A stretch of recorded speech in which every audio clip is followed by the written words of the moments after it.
안녕하세요. 오일러TV 코딩의 마법사 오일러입니다. 오늘은 브루스 펄스와 누적합을 이용해서 일렬로 나열된 데이터가 주어질 때 어떤 특정 구간과 그 구간의 길이를 구하는 방법에 대해서 알아보겠습니다. 배열 A에 0 또는 1의 데이터가 주어질 때 연속적으로 1이 발생되는 최대 구간의 길이와 그때의 위치를 구하는 것이 이번에 주어진 문제입니다. 구간 1, 1에는 연속된 1이 1개 발생되었고 구간 3, 4에는 연속된 1이 2개 발생되었고 구간 6, 9에는 연속된 1이 4개가 발생되었습니다. 여기서 연속적으로 1이 발생되는 최대 구간은 6, 9이고 구간의 길이는 4가 됩니다. 자, 지금요 배열 A가 주어지고요. 자, 요렇게 1의 값들이 주어졌습니다. 자, 그런데 우리가 지금 하려고 하는 게 뭐냐면 여기서 연속된 1의 최대 구간하고 그 구간의 길이를 구하려고 해요. 자, 그 구간이 지금 여기죠. 연속된 1이 하나, 둘, 셋, 넷, 4개가 나왔고 그때 구간의 길이는 얼마예요? 4고, 그쵸? 그 다음에 구간의 시작 위치하고 끝 위치, 자, 6하고 9죠. 요거를 구하는 게 지금 우리가 해야 될 목표인데, 자, 우리는 이 방법을 어떤 방법을 쓸 거냐면 일단은 첫 번째로 브루스 펄스라는 방법을 쓸 거예요. 자, 그럼 브루스 펄스가 뭐냐? 브루스가 뭐예요? 브루스. 기억이 안 나시죠? 그죠? 네. 자, 브루스가 뭐냐면 짐승의 뭐 그런 뜻이에요. 펄스가 뭐예요? 힘이죠. 짐승의 힘에 의한. 무슨 말이냐면 노가다라는 얘기입니다. 네. 그냥 다 모든 경우를 다 해보겠다 그런 거예요. 그러면 모든 경우를 어떻게 다 해보냐면, 자, 우리가 구간 11, 12, 13, 19, 10, 33, 34, 30 해서 맨 마지막 10까지 모든 구간을요 1을 다 세보면 돼요. 직접 이렇게 우리가 모든 구간의 1을 다 확인을 하려면 삼중포문이 돌아요. 루프가 3개가 필요해요. 이렇게 겹겹 있는 삼중포문이 필요한데, 자, 일단은 우리가 I는요 구간의 시작이고요, J는 구간의 끝이에요. 그러니까 구간의 시작하고 구간의 끝을 정하겠죠. 거기에 이중포문이 들어가요. 그 다음에 J는 I부터 회전하면 되겠죠. 왜 그러냐면 이 1은 해볼 필요 없잖아요. 우리가 1, 2를 했으니까. 이 2부터 돌면 되고 3도요. 3, 1, 3, 1은 해볼 필요가 없죠. 3, 3부터 회전하면 되겠죠. 그래서 우리가 I는 구간의 시작, J는 구간의 끝인데 J를 I부터 회전시키면 되겠죠. 그죠? 그리고 그 다음에 해야 될 게 뭐예요? 구간이 정해졌으니까 이제는 어떻게 해야 돼요? 1의 개수를 세야겠죠? 그쵸? 자, 그러면 K가 돌기 전에 CNT가 0으로 초기화돼야 되고요. 우리는 1의 개수가 몇 개인지 세야 되니까 K는 I부터 회전하면 되겠죠. 그리고 K는 J까지, 구간의 시작부터 구간의 끝까지 AK가 1이면 CNT를 하나씩 올리는 겁니다. 자, 그리고 자, 이렇게 회전을 올리고 나서 이제는 우리가 확인을 해야 되는데, 그쵸? 우리가 이 회전이 끝났으면 I부터 J까지의 1의 개수가 구해졌을 거 아니에요. 1이 몇 개 있는지. 그러면 구간의 길이는 어떻게 돼요? 우리가 여기가 I예요, I. 여기가 J.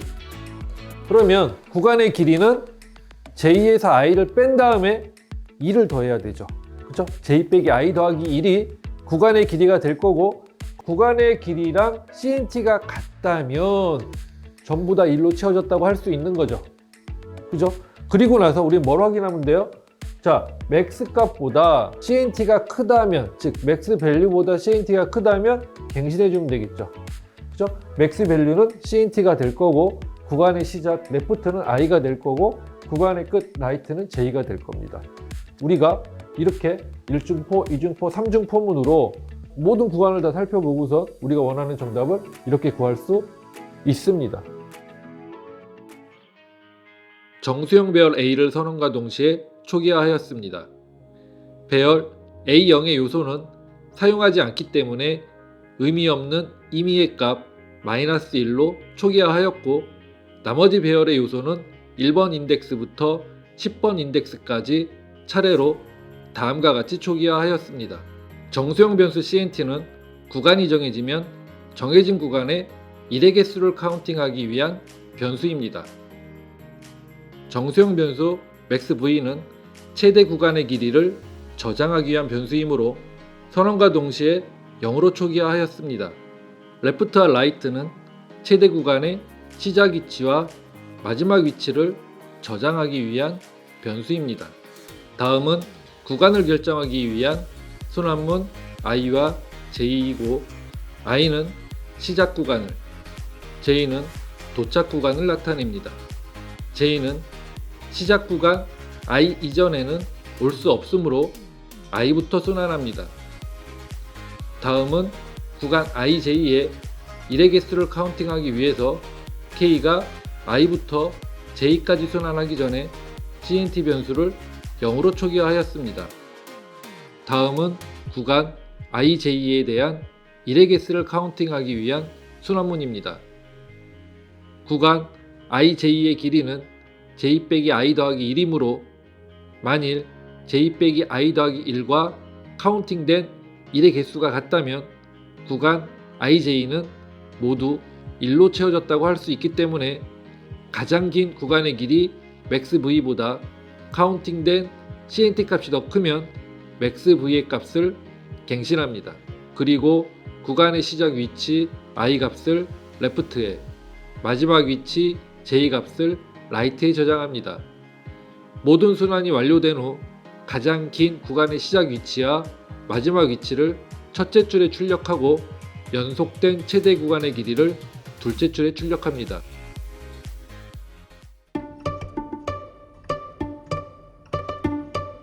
자, 우리가 앞에서 브루스 펄스로 3중 포문으로 구했는데 뭔가 좀 더 계산해야 될 필요성이 있겠죠. 자, 왜냐하면 n의 값이 커지면, 그쵸? 예, 우리가 원하는 정답을 시간내로 구할 수 없습니다. 자, 그래서 좀 더 계산된 어떤 보완책이 필요한데 우리가 앞 단원에서 배웠던 누적합을 이용을 할 거예요. 이 배열 S는 누적합을 구하기 위한 배열이고요. 우리가 이걸 돌기 전에, 그쵸? 회전하기 전에 먼저 누적합을 구할 겁니다. 자, 그러면 어떻게 계산할 수 있냐면 우리가 CNT를 이렇게 루프를 돌아서 구했잖아요. 이렇게 루프를 구하는 게 아니라 앞에 누적합을 이용해서 이렇게 한 번에, 자, SJ에서 구간의 끝이죠.